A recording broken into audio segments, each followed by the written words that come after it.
Hello friends, कैसे हैं आप। उम्मीद करती हूँ आप स्वस्थ होंगे, सुरक्षित होंगे, सेहतमंद होंगे। आज हम आपके साथ नया टॉपिक लेकर आए हैं। इसका टॉपिक है सेहत हमारे बच्चों की, हमारे किड्स की। हम उनके न्यूट्रिशन के बारे में बात करेंगे। आज के टाइम में हम सारे पेरेंट्स ये चाहते हैं कि हमारे बच्चे हेल्दी रहें, फिट रहें और जिस भी फील्ड में वो जाएं वहाँ वो एक्सेल करें। आज के टाइम में हर पेरेंट्स ने सुना होगा कि हमको अपने बच्चे को बैलेंस डाइट देनी चाहिए। इस वीडियो को लास्ट तक ज़रूर देखिएगा, क्योंकि इसमें हम आपको बताएंगे कि बैलेंस डाइट आखिर होती क्या है। फिर हम आपको बताएंगे बैलेंस डाइट हम बच्चों के लिए कैसे बना सकते हैं, और फिर हम आपको बताएंगे कि बैलेंस डाइट के 9 एसेंशियल न्यूट्रिएंट्स के बारे में जो हमारे बच्चों के लिए बेहद ज़रूरी है। और अंत में हम आपको बताएंगे कि कैसे हम अपने बच्चों के न्यूट्रिशनल गैप को भर सकते हैं। फ्रेंड्स, सबसे पहले हम आपसे बात करेंगे प्रोटीन के बारे में। प्रोटीन पानी के बाद मोस्ट एसेंशियल न्यूट्रिएंट होता है हमारी बॉडी में। प्रोटीन बॉडी के सेल्स को बिल्ड करता है, उनको रिपेयर करता है, खाने को एनर्जी में बदलता है, इन्फेक्शन से लड़ता है और बहुत सारे काम करता है। ऐसी चीज़ें जिनमें प्रोटीन अच्छी मात्रा में होती हैं वो होती हैं meat, poultry, fish and dairy products.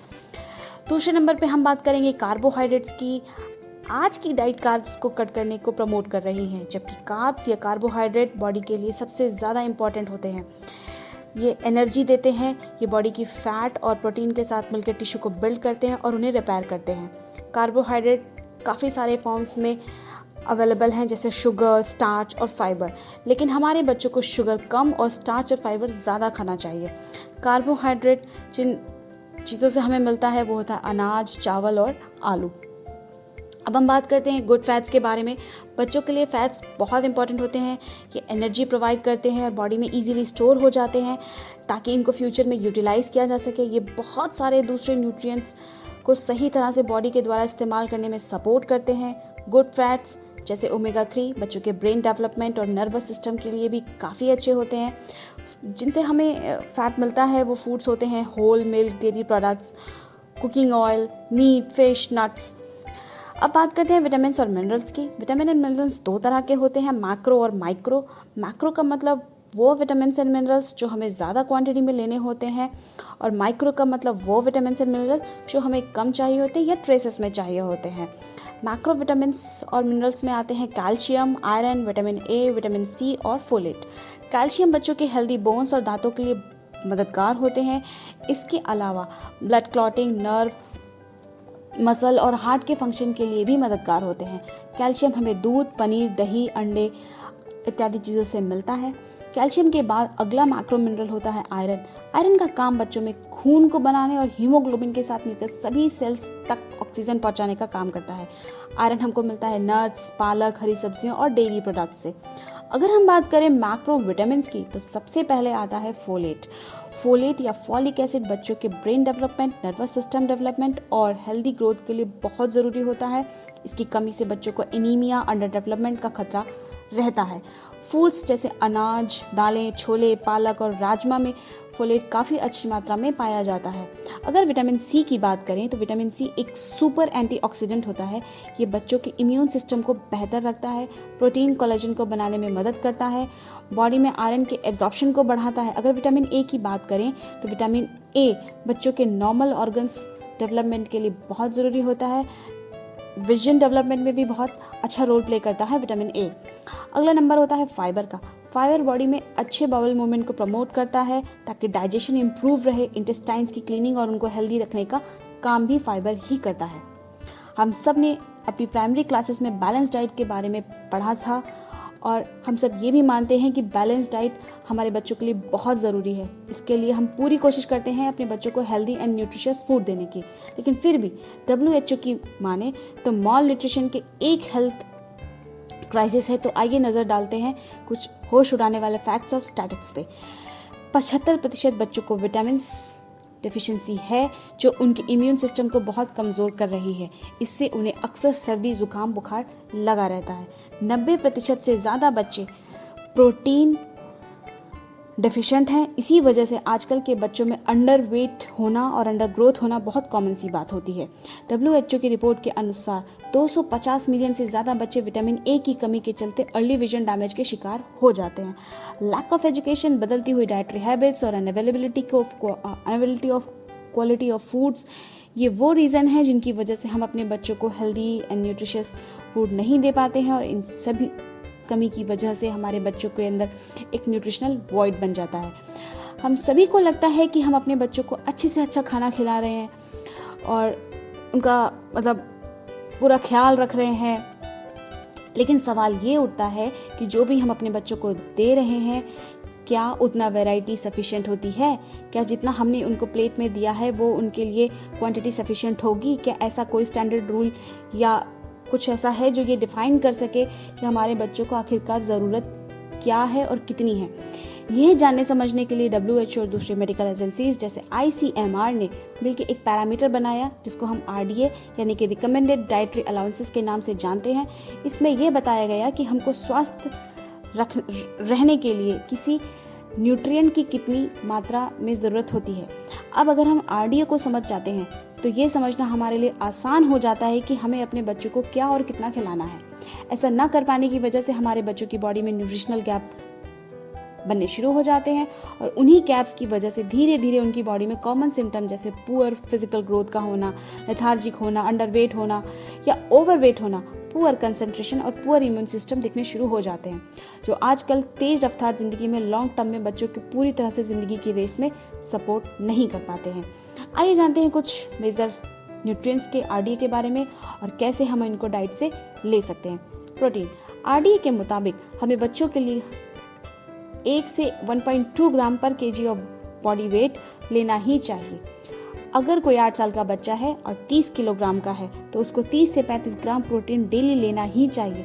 250 ml दूध में लगभग 8 ग्राम, एक अंडे में लगभग 6 ग्राम, एक कप राइस में लगभग 5 ग्राम, 100 ग्राम नट्स में लगभग 20 ग्राम और एक कप फ्रूट्स में लगभग 2 ग्राम, 50 ग्राम मीट में लगभग 14 ग्राम प्रोटीन होता है।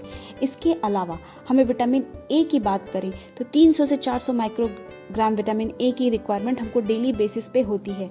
एक हार्ड बॉइल्ड एग से हमको लगभग 74 ग्राम, 100 ग्राम गाजर में हमको लगभग 250 माइक्रोग्राम विटामिन ए मिलता है। अगर विटामिन सी की बात करें तो हम अपनी इम्यून सिस्टम को मजबूत रखने के लिए लगभग 30 से 50 मिलीग्राम विटामिन सी डेली खाना होता है। इसको अगर अपनी डाइट से पूरा करना है तो हमारे बच्चे को डेली एक नींबू खाना पड़ेगा ताकि उसकी विटामिन सी की रिक्वायरमेंट पूरी हो सके। अगर हम फोलेट की बात करें तो लगभग 150 से 200 माइक्रोग्राम फोलेट हमें RDA के अनुसार अपने बच्चे को रोज़ाना देना चाहिए। जैसे कि एक कप राजमा में हमें 70 माइक्रोग्राम, अगर एक केला खाएं तो लगभग 20 माइक्रोग्राम फोलेट हमें मिलता है। RDA के अनुसार हमें दिन भर में 800 से 1200 mg कैल्शियम की रिक्वायरमेंट होती है और उतने कैल्शियम के लिए हमारे बच्चे को लगभग 1 लीटर दूध पीना ही पड़ेगा। RDA के अनुसार हमारे बच्चों को लगभग 10 mg आयरन डेली चाहिए होता है, जिसके लिए 2 कप टोफू या सोयाबीन या दाल अगर हम रोज़ाना बच्चों को दें तो उनके आयरन की रिक्वायरमेंट को पूरा कर सकते हैं। फ्रेंड्स, अभी तक हमने जाना कि हमारे बच्चों को कौन सा मैक्रोन्यूट्रिएंट्स चाहिए होता है और RDA के हिसाब से उनकी डेली रिक्वायरमेंट कितनी होती है। इतनी वैरायटी और क्वालिटी का खाना अपने बच्चों को देना हमारे लिए काफ़ी डिफिकल्ट होता है। यही वजह है कि पर्ड्यू यूनिवर्सिटी की एक रिपोर्ट के मुताबिक 20 से 30% बच्चों को एक्यूट न्यूट्रिशनल डेफिशिएंसी होती है, 55% बच्चे बॉर्डर लाइन न्यूट्रिशनल डेफिशिएंसी पे होते हैं। ऐसे में हमारे पास 2 रास्ते होते हैं, एक तो जैसे चल रहा है वैसे ही चलने दें और दूसरा रास्ता होता है एक समझदार पेरेंट्स की तरह सोचना शुरू करें। यहाँ पर बॉडी के अंदर बने हुए गैप्स को भरने में डाइटरी सप्लीमेंट्स का रोल बहुत अहम हो जाता है। फ्रेंड्स, एक बहुत ही कॉमन मिथ है लोगों में कि डाइटरी सप्लीमेंट्स मेडिसिन होते हैं और ये अनहेल्दी लोग लेते हैं। साइंटिफिकली डाइटरी सप्लीमेंट्स कोई मेडिसिन नहीं होती है, ये तो बस डाइटरी रिक्वायरमेंट को पूरा करने के लिए बने होते हैं। ठीक वैसे ही जैसे चाय में यदि आप चीनी कम होती है तो आप 1 चम्मच ऊपर से डाल लेते हैं, वैसे ही इनका रोल बॉडी के अंदर बने न्यूट्रिशन के वॉइड्स को भरना होता है ताकि हम अपने बच्चे को और भी बेहतर हेल्थ दे सकें। अगर हम नेचुरल सोर्सेस और ऑर्गेनिक फार्मिंग से प्रिपेयर किए गए डाइटरी सप्लीमेंट्स लेते हैं तो उन वॉइड्स को पूरा भर देते हैं और उसकी मदद से हम अपने बच्चों को अच्छी सुपर हेल्दी लाइफ दे सकते हैं। एक बात डाइटरी सप्लीमेंट्स की आती है कि हम क्या दें। अब जब हम डाइटरी सप्लीमेंट्स की बात करते हैं तो हम सब ये जानते हैं कि न्यूट्रीलाइट ही एक ऐसा ब्रांड है जो पिछले 80 सालों से ऑर्गेनिकली प्रोड्यूस्ड डाइटरी सप्लीमेंट्स हम तक पहुंचा रहा है और जिसको कि यूरोमॉनिटर और रीडर्स डाइजेस्ट ने कई बार वर्ल्ड के बेस्ट न्यूट्रास्यूटिकल ब्रांड का अवार्ड भी दिया है। फ्रेंड्स, आइए जानते हैं कि न्यूट्रीलाइट की किस रेंज के बारे में, जो अगर हम अपने बच्चों को देना शुरू करें तो उनके न्यूट्रिशनल गैप को पूरी तरह से कैसे भर सकते हैं। यह है न्यूट्रीलाइट का किड्स ड्रिंक। हम देख सकते हैं इसकी न्यूट्रिशनल वैल्यूज़ को। ये अकेले ही हमारे बच्चों की डाइट में लगभग 50% RDA तक का गैप फिल कर सकता है।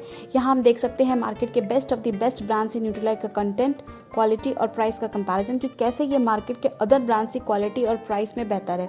तो फ्रेंड्स, है ना न्यूट्रीलाइट किड्स ड्रिंक राइट और स्मार्ट चॉइस। दूसरा प्रोडक्ट है न्यूट्रीलाइट DHA यमीज़। फ्रेंड्स, DHA और EPA गुड फैट यानी कि ओमेगा 3 के वो कंटेंट होते हैं जो ब्रेन डेवलपमेंट और नर्वस सिस्टम के लिए बहुत ही ज़बरदस्त होते हैं। न्यूट्रीलाइट DHA यमीज़ में 150 mg EPA और DHA होता है जो ब्रेन डेवलपमेंट, विजन डेवलपमेंट और ग्रोथ डेवलपमेंट में बहुत ज़्यादा हेल्पफुल होता है। तीसरा प्रोडक्ट होता है किड्स च्यूएबल। यह एक मल्टीविटामिन है जो कि हमारे बच्चों की डेली विटामिन और मिनरल्स की ज़रूरत को पूरा करता है। इससे बच्चों की ओवरऑल ग्रोथ और डेवलपमेंट की में बहुत फ़ायदा होता है। उनका इम्यून सिस्टम बहुत अच्छा रहता है, बच्चे हमेशा एक्टिव रहते हैं। अगला प्रोडक्ट है किड्स च्यूएबल आयरन। वो बच्चे जिनके अंदर भूख न लगना, लेथार्जिक, अंडर डेवलपमेंट जैसी शिकायतें होती हैं, उनको हम न्यूट्रीलाइट किड्स आयरन दे सकते हैं। इसकी एक टैबलेट में है 6 mg आयरन जो बच्चों को 46% RDA देगी और उन्हें चुस्ती फुर्ती से भरपूर बनाएगी। अगला प्रोडक्ट है immunity booster kids chewable C। इसमें एसेरोला चेरी से एक्सट्रैक्ट किया हुआ 30 mg विटामिन C है जो लगभग 75% RDA को कवर करता है। ऐसे बच्चे जो जल्दी सर्दी जुकाम के शिकार हो जाते हैं या जिनकी इम्यूनिटी बहुत कमज़ोर होती है, हम उनको ये दे सकते हैं और उनकी इम्यूनिटी को स्ट्रॉन्ग कर सकते हैं। अगला प्रोडक्ट है किड्स कैल्शियम का, जिसमें 270 mg कैल्शियम है जो लगभग 45% RDA कवर करता है। कैल्शियम, जैसा कि हम जानते हैं, हड्डियों के लिए बहुत ज़्यादा ज़रूरी होता है। अगला प्रोडक्ट है kids concentrate fruits and vegetable, जिसको हम CFV के नाम से जानते हैं। अगर हमारे बच्चे सब्जियां और फल खाने से कतराते हैं तो उनके रिक्वायर्ड फाइटोन्यूट्रिएंट को हम इस प्रोडक्ट से पूरा कर सकते हैं। इन सारे सप्लीमेंट्स के साथ सबसे अच्छी बात यह है कि ये च्यूएबल फॉर्म में हैं, जिसको बच्चे आराम से टॉफ़ी की तरह चबा सकते हैं, चूस सकते हैं। साथ ही साथ ये 100% ऑर्गेनिक है और इनमें भरपूर मात्रा में फाइटोन्यूट्रिएंट्स हैं जो कि बॉडी की एंटीबॉडीज़ को मजबूत करते हैं। तो फ्रेंड्स, इस वीडियो में हमने जाना कि न्यूट्रीलाइट किड्स की रेंज क्या है, कैसे हम अपने बच्चों के न्यूट्रिशनल गैप को फिल कर सकते हैं। कैसी लगी आपको ये जानकारी, हमें कमेंट बॉक्स में ज़रूर बताइएगा। And thank you so much. Thanks for watching.